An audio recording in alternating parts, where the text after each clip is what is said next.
Okay, if you are anything like me, finding interesting and fun things to do with all your kids all summer long can really be a challenge. But fear no more, Jocelyn Taylor from D-Moms Magazine is here with some great ideas. Good morning. Hi. I love this idea of making a summer plan and getting everyone's input. Yes, definitely. I think that we've lost this great spirit of summer being mellow and fun and sort of old school.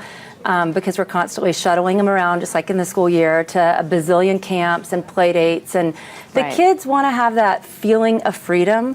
And sadly, I think the moms are so stressed out that it just eludes us. We get to the school year, we're like, thank God, we're finally back at school. Well, and maybe like that feeling of adventure, too. Yeah, because adventure. The things that you're talking about aren't just like the typical, take your kids to a camp, sign them up for this, sign them up for that. It's getting really creative and making your kids get creative, like maybe sitting around the table and everyone throwing in ideas of fun things to do. I think a great way to start is to have a family dinner one night and just ask everyone in the family, what are 5 things you'd love to do this summer? And, you can think big, you could, a road trip or a big outing, or it can be just, I want to make homemade lemonade and have a lemonade stand, or I want to roast a marshmallow, or I want to sleep outside in my backyard, or just everyone kind of dumps in their ideas.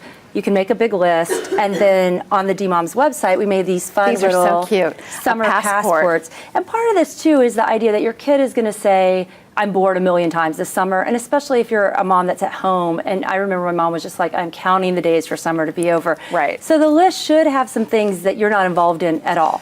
I do love that you can have a list in the house, like maybe put up on a chalkboard or something, like where it's a calendar, and you can plan like, okay, this week we're going to do this week we're going to do this, so that you have a go-to thing. Because sometimes when the kids are just sitting around going, I am so bored, you're racking your brain trying to figure out like, what can I do with them? Or even make like a little jar or box, fold them all up and put everything in there, and be like, go to the box and draw one out. And so it kind of keeps that, it feels a little bit more spontaneous, a little less like, okay, this week we're making a lemonade stand, and more like, pull it out and it says, build the world's largest Lego structure or whatever. And a friend right before this segment sent me her list just for fun, and it's really cute stuff, like ride our bike to the library and check out a book. I mean, that's just sort of, or she's going to teach her son how to tie a bowline knot. I have no idea what that is, but it sounds great. It sounds interesting. My favorite thing for on her little boys, list was, for sure. Avoid 6:35.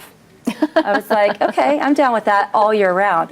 But then there's also fun little day trips. So those are things, your kids can do on their own. And then in the passport, they can kind of write what they did and record it and keep it. And they can put a little drawing or a picture or something, which is really cute. Right. But the things I think are really fun and unusual to do are, like in Fort Worth, there's an awesome new drive-in theater called Coyote. I love this idea. I just didn't you used to go to the drive-in all the time as a kid? I did too. And this is a great one because they have awesome food and drinks. It's, and you can go and just do, and even here in town, the Shops at Park Lane, they do a weekend movie outside. The Nasher this Friday, they do once a month, Nasher till midnight. They have a live band, and then they have a movie, and like this Friday's Moonrise Kingdom. Right. And it's pretty magical to be out there.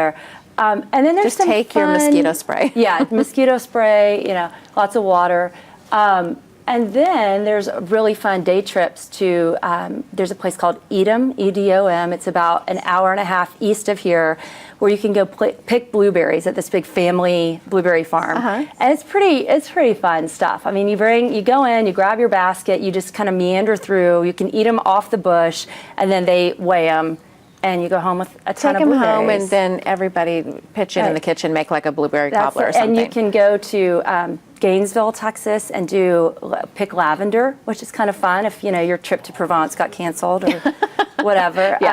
The one warning on the blueberry picking is if you have any obsessive compulsive tendencies, and I'm not saying I have these, but and your children are cowering in the shade crying to go home, but you're yelling, I've got to fill my basket, I've got to fill my basket. I can just picture that, Jocelyn. I mean, I don't know who that would be, but you may want to reconsider. Or go, because it'll give them something to talk about in therapy. It'll give them something to hold over your head forever. I feel like that's our responsibility as parents. To give your kids save for things college for therapy. And to give them some good fodder for therapy. I think so it's a rite of passage. These are great ideas, though, for kids to stay busy. It's fun. So I have my list online. Okay. You need to make a list for me. I'll make a list for you. And we'll put it on the D-Moms website. Okay. And then as moms make a list, send them in, and we'll put them up. Okay, I love that. But yeah, you have to make a list for me later. I will. I'll do that today. Yeah. All right, Jocelyn, thank you. You can get more of Jocelyn's great passport ideas, these little things, so cute, by going to our website, dthebroadcast.tv, and just click on today's links.